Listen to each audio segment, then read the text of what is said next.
Hi, let's talk about why I think trade in the ancestral Hohokam was a little weird. They're also known as the Hohokam, and they did something very interesting with trade, especially during their classic period, because during that time, all other goods seem to be pretty consistently dispersed throughout a community, but obsidian specifically would vary from household to household.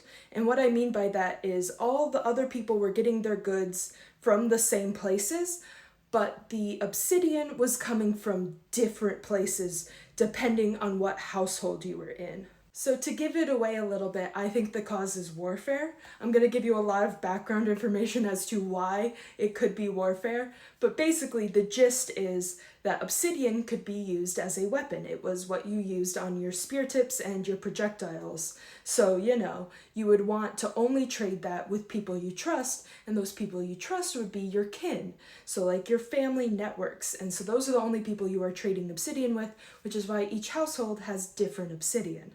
But I'll give you more context to that here in a second. One of the things you need to know about this culture that we're discussing is that they lived in the desert, primarily around the Phoenix Basin. And that's important because it meant that water was very scarce and a very valuable resource as a result. As a result, one of the most distinctive features of the ancestral Hohokam are these canals. And these canals, provided water to places that otherwise wouldn't have water. And typically, multiple communities would live along a shared canal system. And that's going to be very significant moving on from here. So, canals were very impressive, very cool. It's an important thing. Here's a really basic version of the timeline, and we're again talking about the classic period, and that's sort of a misnomer because it's sort of the odd one out. Like, a lot changed between the sedentary period and the classic period, and that's actually pretty significant. It's a weird time for this culture. One of the big changes between all the other time periods and the classic period is the other time periods were using these ball courts. And these ball courts were built in a way that multiple communities could come together, play a good game of sports for whatever reason against each other. And there was also a lot of trade happening while these ball games were happening. Like, it was a way to bring communities together, and they just weren't used at all during the classic period pretty much. Now let's talk about their ceramics for a little bit. So I'm using ceramics in this case as sort of a catch-all for everything but obsidian. So within the communities, ceramics are distributed evenly throughout the community, and that seems to be true of pretty much all trade goods, again, except obsidian.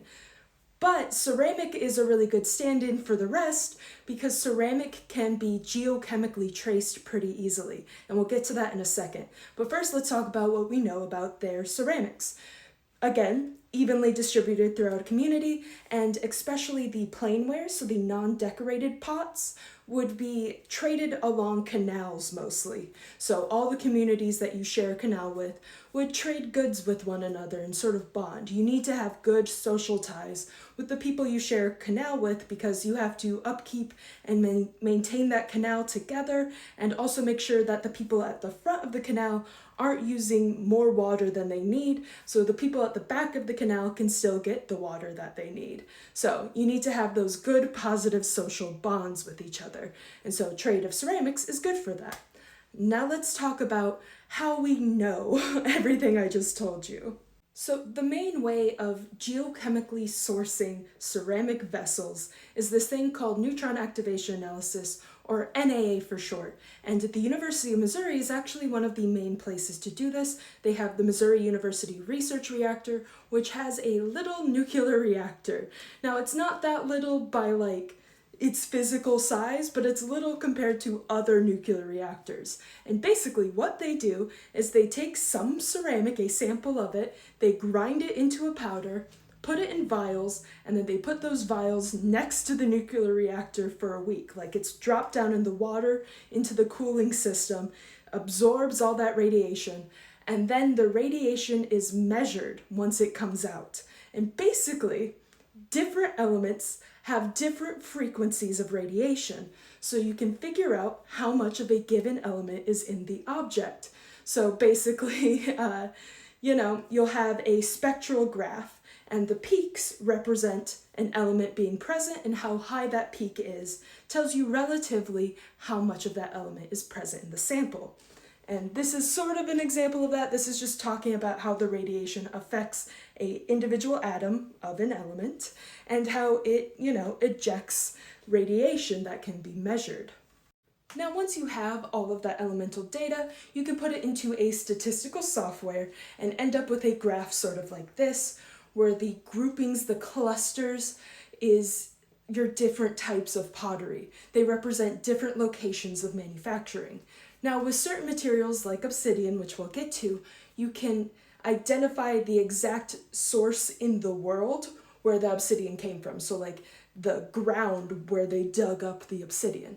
But with ceramic, it's a little different because instead you're looking at manufacturing places, you're looking at recipes. Because with a ceramic, you're mixing clay that's found in the ground with temper. Now, temper is something like sand or broken up shell that you are adding to your ceramic, and it basically means that when you fire it, it's less likely to break.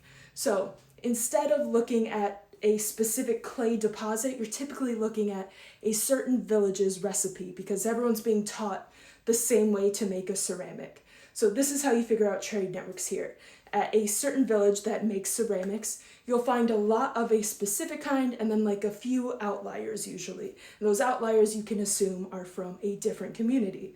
So at a given community, you can figure out what ones they're making and what ones they're getting from other people. And again, in the Hohokam, aka the Ancestral Odam, you will find basically, again, that the canals are sharing ceramics a lot. And there's some coming from outside, but your basic everyday plainware is shared amongst a canal, and the whole community has the same types of ceramics.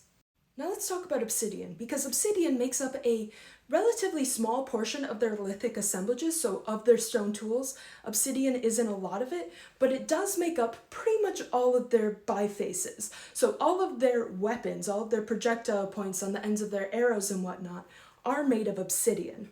So there's something interesting that happens between the sedentary period and the classic period. So the period right before the period we are talking about and the period we are talking about, something happened where the sources that they are using to get their obsidian changed dramatically, and also the amount of obsidian that they are making increases dramatically at the same time. And again, something interesting that happens also during the classic period is household to household, the proportions of the different types of obsidian that they have changes. Basically, all these households are getting their obsidian from different places. That's what's evident here. And it's thought that it might be a kin-based system, and this is partially connected to back when you could dig Native American graves, which today you can't do for ethical and also legal reasons because of NAGPRA. When you dug up those graves, different graves would have different types of obsidian, which again kind of supports this kinship-based system of obsidian trade. Now let's quickly talk about how you can distinguish between different obsidian sources. Now you could use NAA to do geochemical analysis, or obsidian you can typically use this thing called XRF or X-ray fluorescence. Now X-ray fluorescence is a lot less accurate and precise, and with something that it can be harder to distinguish between, like ceramics, it's just not good enough for that. But with obsidian, it's pretty easy to distinguish between sources with a fairly basic elemental reading. So XRF is fine, and XRF is a lot cheaper. The results can be gotten a lot quicker, and it's just, those two things are pretty big factors. Also, this is non-destructive, whereas NAA is a little bit destructive. So it works on basically the same principle, but there's just less radiation because it's using an X-ray laser beam, which is causing an electron to bounce off of the atom, and thus you can get the same sort of frequency graph where highs mean an element is present and how much of that element is present in the artifact. And just like with the ceramics, you can take that data, toss it in a statistical program, and get nice little graphs where these sources can be distinguished between. But unlike ceramic, you can actually locate a specific obsidian object to the exact source that it came from. So the geographical place where it was dug out of the ground. You can figure that out using XRF, which is very fun. Now let's talk about warfare. To start, let's talk about some potential causes of tension between communities. Like we said earlier, ball courts have gone away, and ball courts were a place where communities could get together and socialize. And in the classic period, there's a lot of evidence of social fragmentation. Like communities aren't just getting along as well as they used to anymore. So that could be a potential sign that there is tension going on. Also, populations in these communities are growing, which means that there is a higher demand on resources like water. There's also evidence of increased flooding at this time, and flooding would cause damage to those canals, and it would mean that different communities who are living along the same canal would have to cooperate with each other to repair that canal so everyone can use it again. And also there's signs of decreasing health at this time.